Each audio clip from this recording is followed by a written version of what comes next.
Fala Fogão, tá começando a primeira edição do Radar Alvinegro nessa quinta-feira, 30 de janeiro.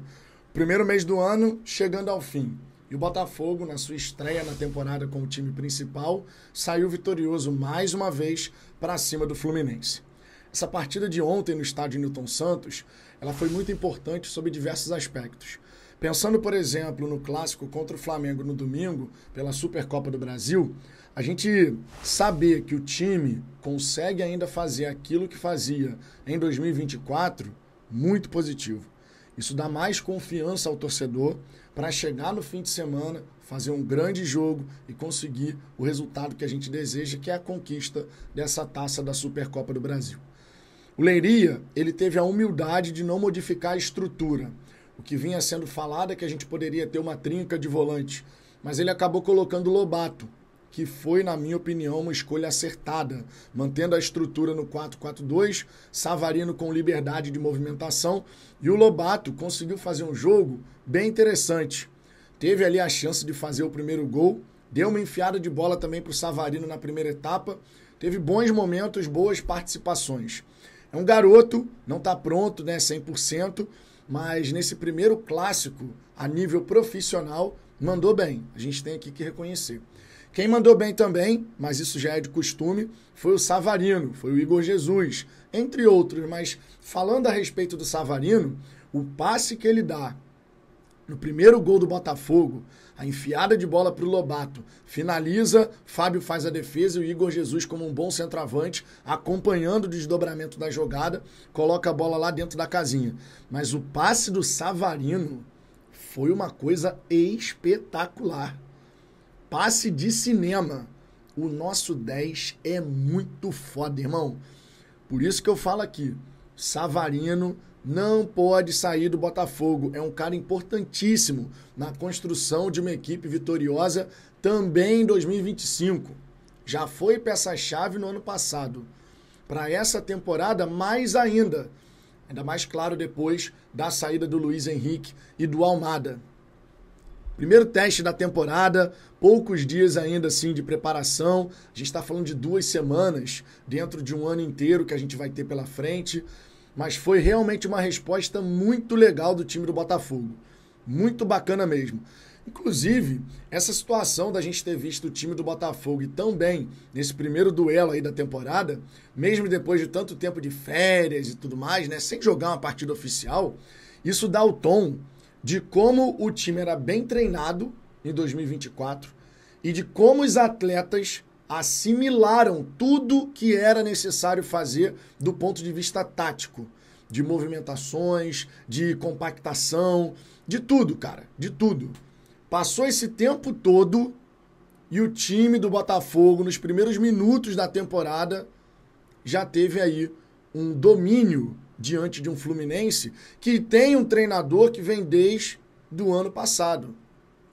Nós estávamos com o Leiria, interino.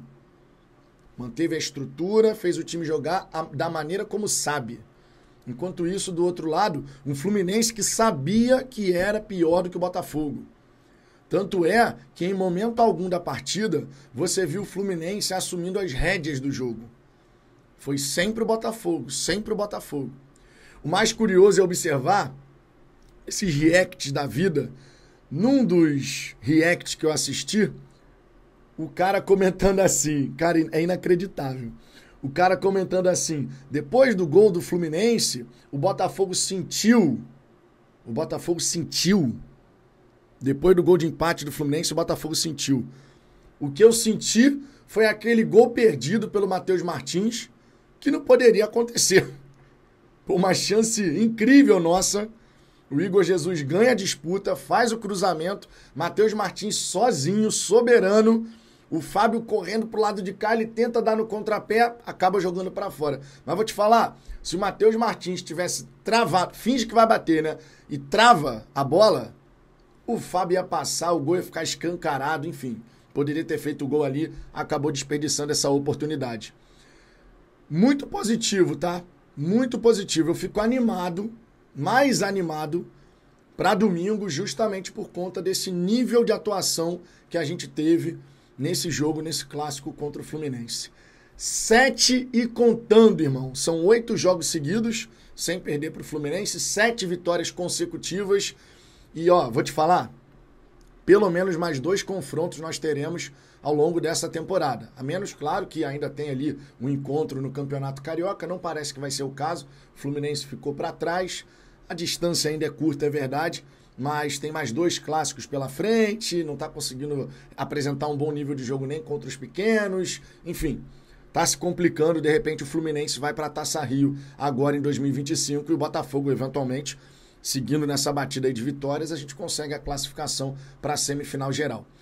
Mas olha, outro ponto aqui que a gente tem que se preocupar, esse jogo passou, foi legal, ganhamos, gera confiança para domingo, mas pensando na janela, que a gente tem que falar da janela, o Botafogo ontem teve 2 notícias importantes. Primeira delas, avançando na contratação do Juan Cruz, atacante que já passou pelo Santos. A gente fala que passou pelo Vasco, mas é até modo de falar, né? Porque ele nem chegou a jogar, nem chegou a ter, de fato, assim, várias partidas, não teve isso, né? Mas passou pelo Vasco e estava na Bulgária, no Ludogorets. Fez muitos gols por lá. Quando foi a nível de Europa League, o Ludogorets, por ser um time mais fraco, claro, tem dificuldades contra Lazio, contra... Não vou lembrar todos os times que eles enfrentaram agora, mas enfrentaram algumas equipes tradicionais. Vão até jogar contra o Lyon. Ele deve ficar de fora dessa partida. Mas teve um bom desempenho lá na Bulgária. Muitos gols marcados, também deu algumas assistências, 23 anos de idade. A gente não sabe qual é o valor, né, dessa negociação. Em nenhum momento as cifras envolvidas nesse negócio foram noticiadas, foram informadas. Mas o Botafogo, através do seu departamento de scout, entende que é um jogador interessante para você ter no grupo.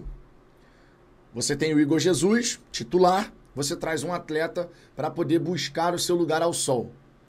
É um movimento parecido com o que a gente fez em relação ao David Ricardo, por exemplo, zagueiro do Ceará, ou o Léo Link, que estava no Atlético Paranaense. Chegam para serem alternativas aos titulares, porque os titulares já têm um nível muito bom. É claro que a gente quer ver alguns atletas sendo contratados para preencher a vaga ali na equipe principal. Por exemplo, o Arthur, ele chega com essa condição. Vestiu a camisa 7, é titular. Ah, Vitor, mas não tem ninguém ali. Sim, mas se a gente trouxer, por exemplo, um outro ponta, a disputa vai ficar interessantíssima. O Botafogo estava querendo o Bitelo, não sei se já desistiu, mas segundo o Gentili, o Dínamo segue fazendo jogo duro e o grande problema segue sendo a forma de pagamento. O valor da entrada, mais o pagamento daquilo que vai ser o restante, né, as parcelas e tal. E aí fica complicado. Se você não consegue chegar no denominador comum nessa situação, tu não consegue a contratação do jogador.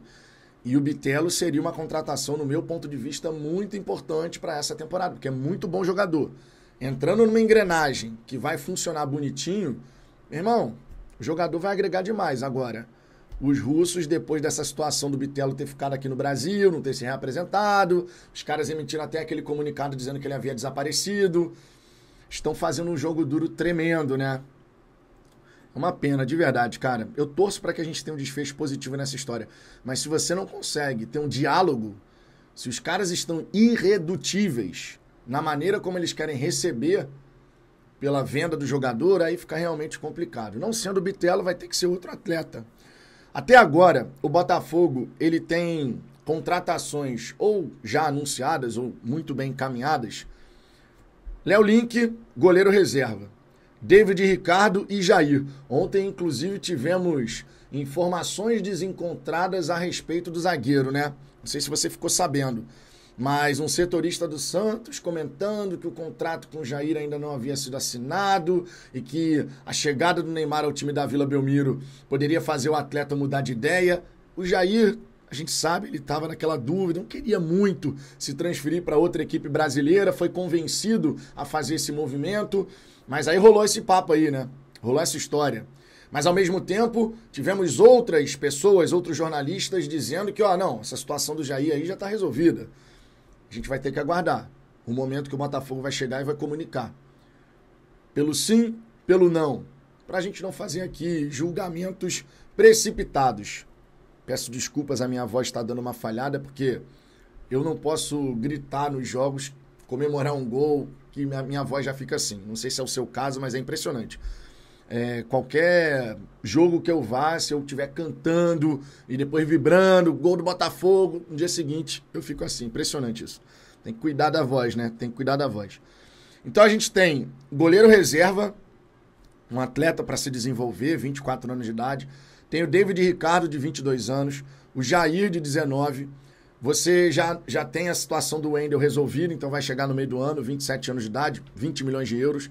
O Arthur, 26 anos de idade, chega com a responsabilidade de vestir a camisa 7 e entende o tamanho dessa responsabilidade. Você agora tem o Juan Cruz, 23 anos de idade. Então, assim, o Botafogo ele está buscando reposições para todos os setores, praticamente. O Bitelo, por exemplo, seria ali para fazer aquela meia esquerda que vem para dentro, né? O jogador que atua ali, tipo, parecido com o Almada. A ideia seria essa. Então, você vê que o Botafogo está fazendo alguns movimentos. E a respeito do Jefinho, finalmente tivemos uma comunicação da SAF, né? O Jefinho teve uma questão no joelho, né? Mais uma vez ali, uma situação de lesão, ele está se recuperando. Não custava ter falado isso anteriormente. Não custava, era tão simples chegar e, ó, o atleta Jefinho teve não sei o quê, porque aí você evitava todo disse-me-disse. Ah, porque o Jefinho isso, ah, porque o Jefinho aquilo. Vocês sabem que aqui no canal, vocês que acompanham a gente tem muito cuidado com isso. Eu não posso basear a minha opinião em boato, né? Tem que ter cuidado na hora que você faz um julgamento. Porque senão, cara, você acaba destruindo a imagem de alguém, né? Por conta de um boato. Ah, porque vi não sei aonde, vi. Mas cadê a imagem que prova? Né? Então, assim, a gente tem que ter muita calma nessa hora. E o controle da narrativa, ele é absolutamente fundamental. Absolutamente fundamental. Quando você controla a narrativa, você fala, ó, aconteceu essa situação com o jogador. Pronto. A informação oficial, ela veio. Demorou, mas aconteceu. Então, por hora, a gente não tem o Jefinho, não sabe quando vai ter. Eu continuo dizendo aqui, eu, Vitor, não conto com o Jefinho até que se prove o contrário. Porque, infelizmente, fisicamente falando, a situação tá complicada. Eu espero que o Jefinho foque ao máximo na recuperação dele. Não tem essa de sair, de ir para não sei aonde, sabe? Porque tudo que você faz no seu corpo, ainda mais um atleta, vai influenciar no seu tempo de recuperação. A realidade é essa. Certo? Enfim, quero saber a sua visão sobre o clássico de ontem. 7 vitórias seguidas. Gostei muito do que eu vi. Tô confiante para domingo. Eu sei que a gente ainda não tem a situação do treinador. Diferente do que deve acontecer no Cruzeiro, aproveitando aqui para comentar. Não sei se você está por dentro dessa história. Diniz, você sabe, saiu do Cruzeiro. 3 dias depois, a diretoria da equipe celeste já chegou, apresentou proposta de contrato, já tudo bonitinho, para o Leonardo Jardim, que já foi treinador do Mônaco e tudo mais, né? E o Leonardo Jardim gostou do projeto que lhe foi apresentado. Então, a chance do Leonardo Jardim, treinador português, chegar na Raposa, gigantesca. Enquanto isso, no reino de General Severiano, cara, não precisava nem ser nem 8 nem 80, né? Não precisava você instalar o dedo e pronto, já tem um treinador ali. Você poderia fazer as entrevistas e tal, mas também não precisa levar um mês e meio, e aí vai, né? Vamos combinar. Enfim, a situação do treinador ainda vai levar um tempo aí, pelo que parece, pra gente poder bater martelo e sacramentar essa situação. Por hora é isso. Mais tarde eu vou estar de volta, e é mais tarde mesmo, tá? Hoje não teremos a live da hora do almoço, porque precisaria ficar cuidando da minha filha, e obviamente acaba sendo prioridade. Então, nessa hora do almoço de quinta-feira, não estarei com vocês, mas como hoje é quinta, 10h05 da noite, tem a resenha, eu e Ricardo Azambuja, com vocês aqui ao vivo, para a gente poder bater aquele papo sobre o noticiário do Glorioso. Tô indo nessa. Beijo no coração. Fui!